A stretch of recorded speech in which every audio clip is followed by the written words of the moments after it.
নিরামিষ দিনে আমরা বিভিন্ন রকম নিরামিষ রান্না করে থাকি। সেরকমই একটা রেসিপি তোমাদের সাথে শেয়ার করার জন্য চলে এসেছি। আলু আর ফুলকপির এই নিরামিষ তরকারিটা রুটি কিংবা পরোটা বা ভাতের সাথে খুব সুন্দর কিন্তু খেতে লাগে। তো চলো আজকের এই রেসিপিটা তোমাদের সাথে শেয়ার করে নিই। নমস্কার বন্ধুরা, সুমিস ভিলেজ লাইফে আমি সুমি সবার সাথে আছি। আমার আজকের রেসিপি এখান থেকে শুরু করেছি।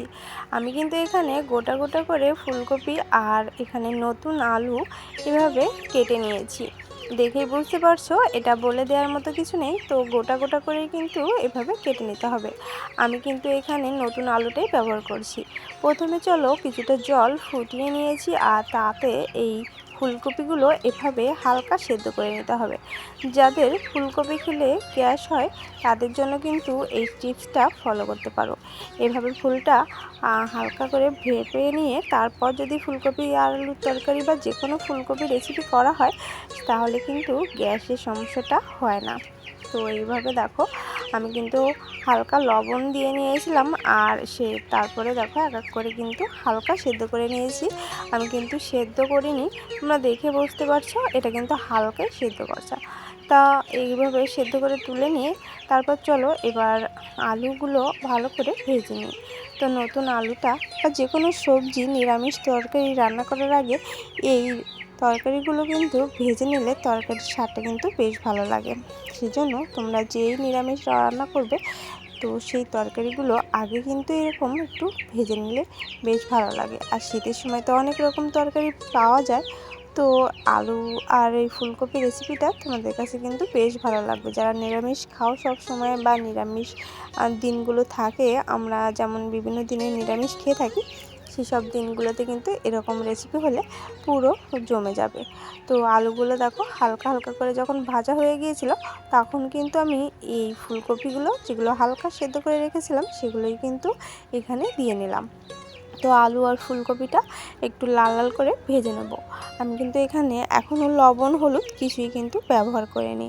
তো যখন একটু হালকা করে মিশে যাবে তেলের সাথে তারপর কিন্তু এরকম একটু লবণ আর একটু হলুদ দিয়ে নিতে হবে, কারণ হলুদ আর লবণটা আগে থেকে দিয়ে নিলে পুড়ে যাওয়ার ভয় থাকে। সেজন্য যখন একটু হালকা ভাজা হয়ে যাবে সে পর্যায়ে কিন্তু লবণ হলুদটা একটু দিয়ে তারপর একটু লাল লাল করে ভেজে নিতে হবে। এই তরকারিগুলো যতটা ভালো করে ভাজা হবে ততটাই কিন্তু খেতে বেশ ভালো লাগে। আর এবার চলো তরকারিটা রান্না করে নিই। আমার সমস্তটা ভাজা হয়ে গিয়েছে। এবার আমি কিছুটা সরিষার তেল গরম করে একটা শুকনো জল 2 ফালি করে নিয়েছি। আর এবার দেখো আমি এখানে কাঁচা ঝাল আর আদা বাটাটা দিয়ে দিলাম।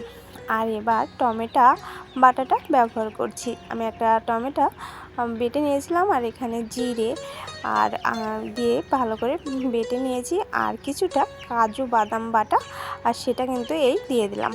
তো এইভাবে সমস্ত মশলা দিয়ে একটু কষে নিতে হবে। আর কালারের জন্য কিন্তু আমি এখানে ঝালের গুঁড়োটা ব্যবহার করছি। এটা যেমন কালার করবে সেরকম কিন্তু একটু লাল লাল ঝাল ঝালও হবে। তো এখানে হলুদ গুঁড়ো লবণটা সমস্তটাই কিন্তু দিয়ে মশলাটা ভালো করে বেশ একটু কষিয়ে নেব। আর মশলা কষানোর সময় একটু হালকা জল দিয়ে কষিয়ে নেবে, তাতে করে মশলাটা পুড়ে যাওয়ার ভয়টা কিন্তু থাকে না। আর এখানে অবশ্যই নিরামিষ তরকারিতে একটু সামান্য চিনি কিন্তু অবশ্যই ব্যবহার করতে হবে। তো নিরামিষ তরকারিতে একটু হালকা চিনি ব্যবহার করলে বেশ ভালো লাগে। আর এবার দেখো মশলাটা কিন্তু আমার সমস্তটা ভালো করে কষে গিয়েছে। এই পর্যায়ে কিন্তু আমি ভেজে রাখা আলু ফুলকপিগুলো দিয়ে এবার মশলার সাথে সুন্দর মতো মিশিয়ে নেব। আমি যেহেতু গ্রামে থাকি তো আমি কিন্তু মাটির চুলোটাই আমি রান্না করছি। তো তোমরা দেখে বুঝতে পারছো অনেকটাই ধোয়া হচ্ছে, তো তোমরা কিন্তু সবাই একটু মানিয়ে নেবে। আর এ পর্যায়ে দেখো আমি কিছুটা টক দই ফেটিয়ে রেখেছিলাম সেটা কিন্তু আমি এ পর্যায়ে দিয়ে দিলাম। অবশ্যই টক দইটা দেওয়ার সময় চুলার জালটা বা গ্যাসের জালটা একটু কমিয়ে নিয়ে তারপর কিন্তু এই দিতে হবে, তা না হলে টক দইটা কেটে যাওয়ার ভয় থাকে। তো এবার দেখো আমি সমস্তটা ভালো করে একটু কষিয়ে নিয়েছি। আর দেখে বুঝতে পারছো এরকম সুন্দর মতো যখন কষানো হয়ে যাবে অবশ্যই কিন্তু এখানে কিছুটা গরম জল ব্যবহার করতে হবে। আমি কিন্তু এখানে পাশের চুলোতেই গরম জল বসিয়ে দিয়েছিলাম। তো আমার কষানোটা হয়ে গিয়েছে, এর থেকে বেশি কষাতে গেলে পুড়ে যেতে পারে। আর এখন আমি কিছুটা গরম জল আমি এখানে দিয়ে দেব। আর যতটা সেদ্ধ হওয়ার জন্যই কিন্তু আলু ফুলকপি যাতে সেদ্ধ হয়ে যায় সেই জন্যই কিন্তু এই জলটা আমি ব্যবহার করব। যে কোনো তরকারিতে গরম জলটা ব্যবহার করলে কিন্তু তরকারির স্বাদটা বেশ ভালো হয়। সেজন্য তোমরা কিন্তু অবশ্যই এই টিপসগুলো একটু ফলো করো। আর এবার চলো, আমার জলটা যে দিয়েছিলাম সেটা কিন্তু একদমই শুকিয়ে গিয়েছে, আর এদিকে কিন্তু সমস্ত তরকারি কিন্তু সেদ্ধ হয়ে গিয়েছে। তো দেখো আমার তরকারিগুলো সেদ্ধ হয়ে গেছে। আলুটা দেখো একদমই খুন্তিতে চেপে দিয়েছিলাম, একদমই কিন্তু ভেঙে যাচ্ছে। চাইলে কিন্তু এ পর্যায়ে আলু কিছুটা ভেঙে দিতে পারো। তো আমি আজ কিছু আলু ভাঙবো না, আমি কিন্তু সমস্তটাই গোটা গোটা রাখবো। তো এবার চলো ঝোলের জন্য জলটা দিয়ে দেব।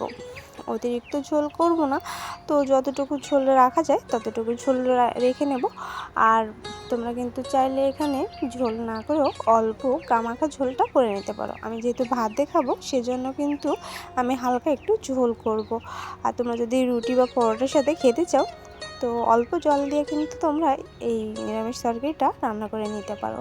তো দেখো আমার তরকারিটা কিন্তু বেশ ফুটছে, আর এদিকে ধোয়াও হচ্ছে, যেহেতু কাঠের চুলো সেজন্য কিন্তু অনেকটাই ধোয়া হয়।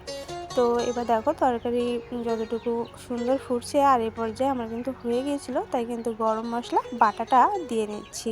আমি গরম মশলা বাটাটা ব্যবহার করছি, তোমরা যদি গুঁড়ো ব্যবহার করতে চাও তো গুঁড়োটাও কিন্তু এই পর্যায়ে দিয়ে নিও। তো তরকারিটা ভালো করে একটু ফুটিয়ে নেব। গপ গপ করে যে ফুটবে, তো এরকম গপ গপিয়ে ফুটিয়ে তরকারি নামালে কিন্তু সেই তরকারির স্বাদটা খুবই ভালো লাগে। আর কাঠের জালে রান্না করলে তো এমনিই খেতে সুস্বাদু হয়। তোমরা যারা কাঠের জালে খাও তো তারা তো জানো। তারপরেও বলছি তোমরা গ্যাসে রান্না করলেও করতে পারো, যাদের যেখানে অভ্যাস, যেভাবে রান্না করতে অভ্যস্ত তারা সেভাবেই কিন্তু এভাবে রান্না করতে পারো। তো রান্নার টিপসগুলো একটু ফলো করো আর সমস্ত মশলাপাতি দেওয়ার চেষ্টা করো, তবে কিন্তু খেতে বেশ দুর্দান্ত হয় এই রেসিপিটা।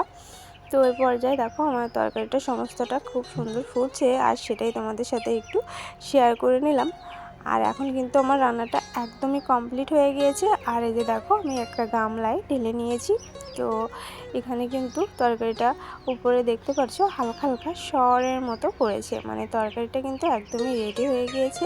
আর যেহেতু বললাম ভাত দিয়ে খাবো সেজন্য কিন্তু এখানে আমি হালকা ঝোলে রেখেছি। তো ভাত, রুটি, পরোটা সব কিছুর সাথে কিন্তু খেতে পারো, এই ঝোলটা বেশ টেস্টি হয়ে থাকে। তো এরকমভাবে তোমরা একবার বাড়িতে বানিয়ে দেখো, আর কেমন লাগলো অবশ্যই কমেন্টে জানিও।